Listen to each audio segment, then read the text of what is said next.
bienvenidos a En Dos Continentes. Vale, es cierto que durante toda esta semana hemos estado hablando de New Hampshire, pero es que al final es lo que tiene que estemos en las elecciones primarias republicanas de los Estados Unidos, vaya. Y es que sí, la carrera parece estar casi decidida para Donald Trump, pese a que solo se han celebrado comicios en 2 estados. Pero hay alguien que resiste, alguien que sigue luchando. Nikki Haley. Vale, a ver, si no les importa voy a tomarme un respiro porque no es que hayamos comenzado el programa de la mejor manera. Vale, mejor. Perdonen, que es que debe ser que me ha tocado el día de los errores a mí. Lo cual es bastante interesante, porque hoy no vamos a hablar de proezas políticas ni de victorias contundentes. Hoy no vamos a hablar de los grandes aciertos que podemos ver a nivel internacional. Hoy vamos a hablar de errores. Y si hay un error mayúsculo que puede cometer el ser humano por encima de todo, es una guerra. Un acontecimiento en el que el objetivo es acabar con el mayor número de vidas posibles. Diga lo que diga el dirigente de turno de uno u otro bando. Y como quizá el periodismo en general está cometiendo el error al ignorar potencialmente la guerra en Ucrania en pos del conflicto en Gaza, vamos a tratar de remediarlo un poquito, aunque sea solo por hoy. Este 25 de enero se han cumplido 700 días desde el comienzo de esta nueva fase del conflicto en Ucrania. Lamentablemente, nos encontramos a menos de un mes del segundo aniversario de la misma. Y lo cierto es que esta trágica fecha se ha celebrado con un suceso tétrico. Este es el momento captado por una ciudadana en el que un avión ruso se estrella en la ciudad de Belgorod, situada en la zona oeste del país. Podemos ver cómo el avión desciende hasta el suelo para producir un ruido ensordecedor y la imagen que están viendo, toda una ola de fuego que nos deja estas terribles imágenes. Bien, antes de centrarnos en lo ocurrido, en las víctimas y en por qué esto puede suponer un error catastrófico para los dos bandos, centrémonos un poco en el lugar, en el sitio exacto en el que se ha producido esto. Como decíamos, se trata de la ciudad de Belgorod, nada que ver con la Belgrado de Serbia, es Belgorod y se encuentra aquí.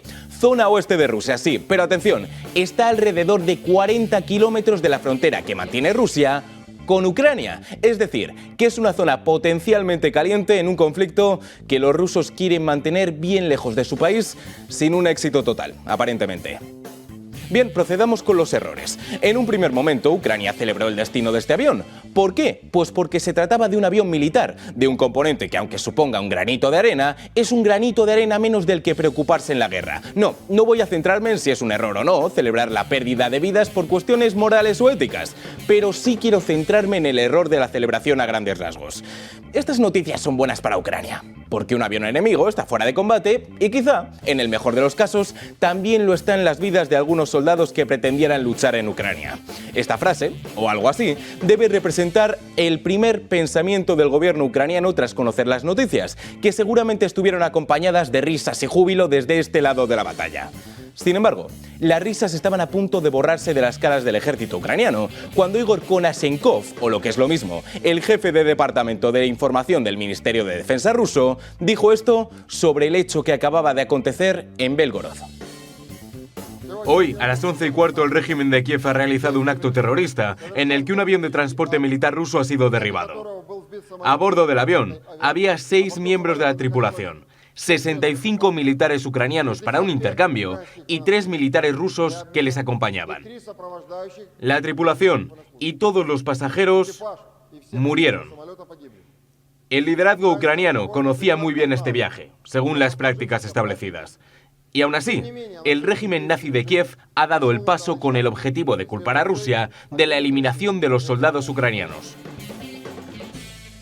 Aquí viene el primer error. La noticia había sido recibida con júbilo por parte de Ucrania. La noticia de que un avión militar ruso se había estrellado con 65 militares ucranianos dentro, aunque sus compatriotas no lo sabían, por supuesto. De hecho, es por eso por lo que el tono ha cambiado totalmente en apenas minutos. Ya no hay risas de por medio, ya no hay júbilo. Ahora el asunto va en serio. Y no solo por la pérdida de vidas ucranianas, también porque es Ucrania la primera acusada de haber derribado intencionalmente el avión. Vale. Subrayen lo que les voy a decir para que no haya confusiones. No sabemos si el avión ha sido derribado por Ucrania. No lo sabemos. No tenemos esa información confirmada al 100%. Así que lo que voy a hacer es darles razones por las que, en este caso, el argumento ruso puede tener sentido. ¿Se acuerdan de los misiles que impactaron en un pequeño pueblo de Polonia? Se pensaba que eran los rusos. No fue así. Fueron los ucranianos, de forma accidental, por supuesto, pero fueron ellos. Así que desde luego, en cuanto a logística se refiere, el derribo por parte de los ucranianos es posible. Certificaría además que los sistemas de defensa aérea, una de las grandes preocupaciones de Zelensky, siguen funcionando. Bien, acudamos precisamente al presidente de Ucrania, porque ahora era él quien tenía la pelota en el tejado. Ahora era él el que debía defender la inocencia de su ejército. Es obvio que los rusos están jugando con la vida de los ucranianos capturados, los sentimientos de sus familiares y las emociones de nuestra sociedad. Todos los hechos deben ser aclarados en la máxima capacidad posible, ya que el avión se ha estrellado en territorio ruso, más allá de nuestro control. Hechos es la palabra clave ahora. He escuchado un informe del comandante en jefe y el personal general de la Fuerza Aérea.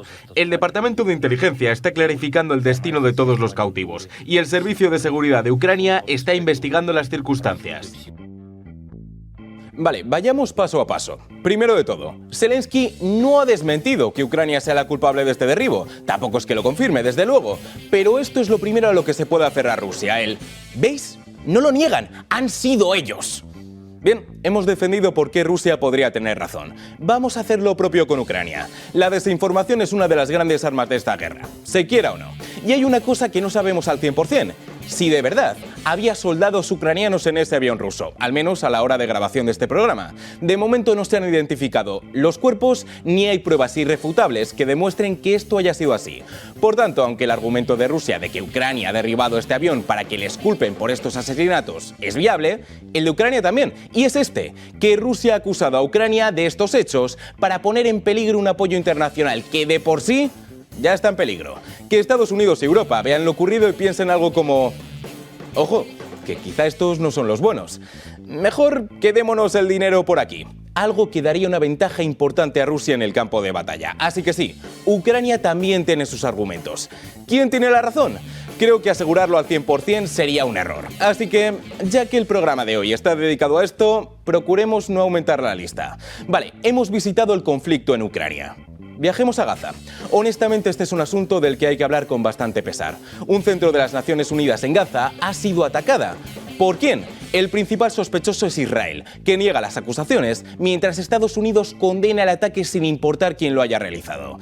Y como aún no sabemos quién ha sido el responsable, venimos de un lío similar en Ucrania y hace mucho que no hablamos de la guerra en Gaza, vamos a hacerlo de un modo más general.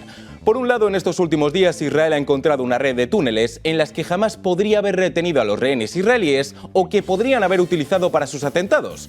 Por otro, nos encontramos en la fase más sanguinaria de la guerra. Hasta el momento, estas fechas han supuesto la mayor pérdida de vidas civiles palestinas desde el 7 de octubre, algo que honestamente me enfada bastante. Ya no por las estrategias de uno u otro bando, de hecho ni siquiera por la pérdida de vidas.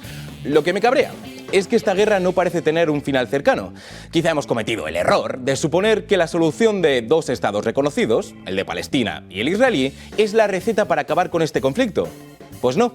En primer lugar, el primer ministro de Israel, Benjamin Netanyahu, decía esto sobre la posibilidad de que se implantara esta solución. Durante 30 años he sido muy consistente. Y os digo algo muy simple.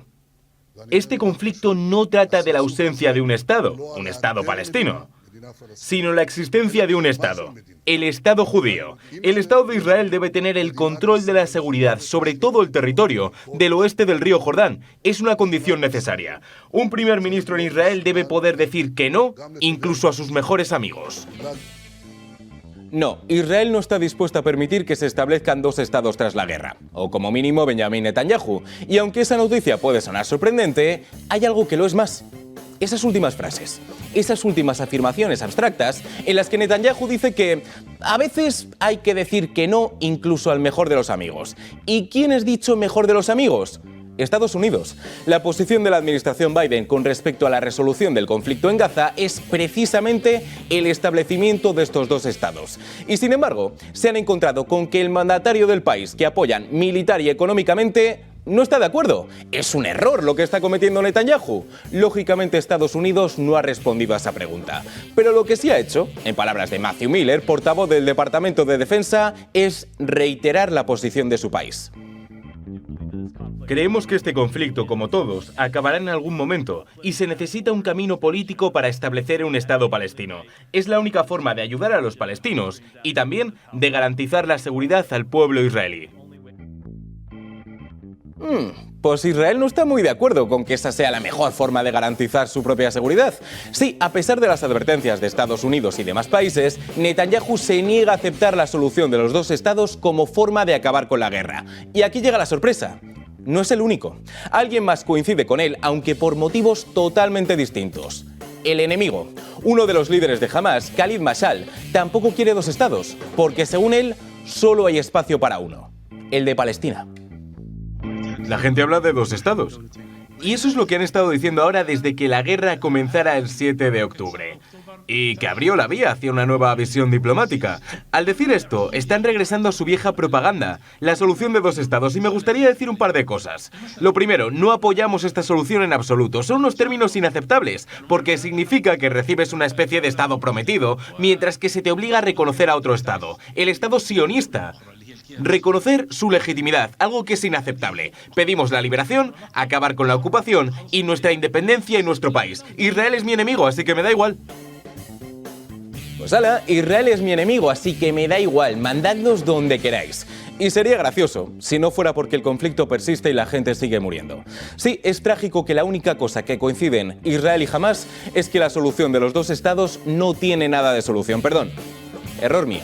Coinciden en algo más, en que no habrá un alto al fuego. Aunque jamás lo desea en este momento, no ha descartado que vuelvan a realizar ataques como los del 7 de octubre, lo cual, no sé ustedes, a mí no me parece un alto al fuego o un cese de hostilidades, precisamente. Bien, esto por el lado de Hamás. Por parte de Israel, la decisión en este respecto es bastante similar.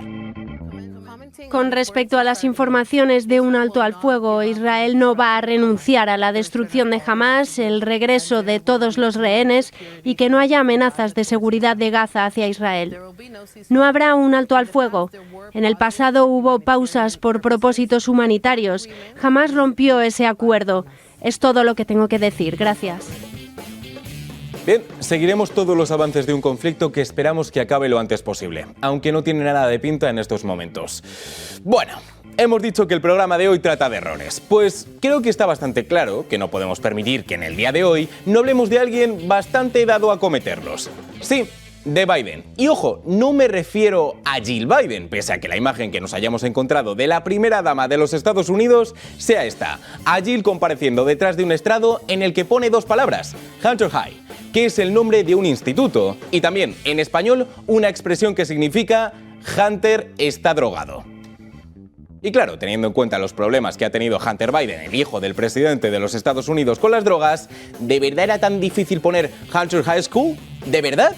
Dale con las abreviaciones, pues toma error. Divertido, sí, pero error al fin y al cabo. Vale, no hemos venido aquí para hablar ni de Jill ni de Hunter, sino de otro Biden. Joe. Es verdad que durante esta semana nos hemos centrado en destacar que New Hampshire celebraba las elecciones primarias republicanas. Sí es cierto, pero también celebraba las demócratas. Y es que no, el presidente de los Estados Unidos no tiene por qué ser el candidato que elija el partido para las elecciones del 5 de noviembre, aunque es cierto que suele serlo. Suerte defendiendo que has quitado a tu presidente electo de la Casa Blanca. Y lo cierto es que en New Hampshire ha pasado algo curioso. El nombre de Joe Biden no estaba en las urnas. Sí lo estaban los de Dean Phillips y Marianne Williamson, que tratan de derrotar al presidente de los Estados Unidos. Bien, pues estos dos últimos políticos no tienen que estar muy contentos porque, a pesar de que el nombre de Biden no estaba en las urnas, el presidente de los Estados Unidos ha ganado las elecciones. Quiero decir, perder es ya de por sí complicado. Es difícil gestionar cuando alguien que está en la misma competición que tú te gana, pero no quiero imaginarme lo duro que tiene que ser que te gane alguien que ni siquiera quería participar. En fin, que todo parece que nos dirigimos hacia Biden contra Trump, la revancha, y quizá, asimilando que eso es lo que va a ocurrir, el presidente de los Estados Unidos ha lanzado una terrible advertencia a su oponente. Vamos a enseñar a Donald Trump una lección muy valiosa. No te metas con... a menos de que quieras cobrar. ¿Qué? Bueno, da igual, hablando de errores. Vamos a terminar el programa de hoy, pero volveremos con uno nuevo en el que hablaremos de Estados Unidos, con errores y sin ellos, y todo lo que ocurre a su alrededor. Solo aquí, en El Toro Televisión. Hasta entonces.